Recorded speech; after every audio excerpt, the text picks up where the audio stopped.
बिस्मिल्लाहिर्रहमानिर्रहीम, अस्सलाम वालेकुम, वेलकम टू माय चैनल दावत इस्लाम। मैं हूं आपका दोस्त शफकत अली ऑफिशियल। उम्मीद करता हूं कि आप सब लोग ईमान के आला दर्जे पे होंगे। सूरतुल अल नाम के आयात नंबर 105 का तर्जुमा इस तरह हम अपनी आयात को बार बार मुख्तलिफ तरीकों से बयान करते हैं और इसलिए करते हैं कि ये लोग कहें तुम किससे पढ़कर आए हो, और जो लोग इल्म रखते हैं उन पर हम हकीकत को रोशन कर दें। सूरतुल अल नाम आयशा नंबर 70 ये वही बात है जो सूरह बकरा रकू 3 में फरमाई गई है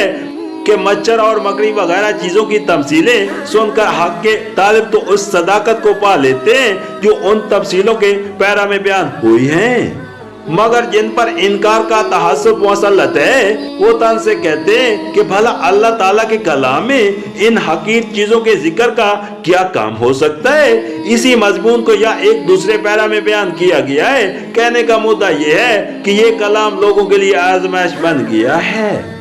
जिससे खोटे और खड़े इंसान मुमीज हो जाते हैं। एक तरह के इंसान वो है जो इस कलाम को सुनकर या पढ़कर उसके मकसद और मुद्दा पर गौर करते हैं और जो हिकमत नसीहत की बातें इसमें फरमाई गई हैं उनसे फायदा उठाते हैं। बाखिलाफ उसके एक दूसरी तरह के इंसानों का हाल ये है कि उसे सुनने और पढ़ने के बाद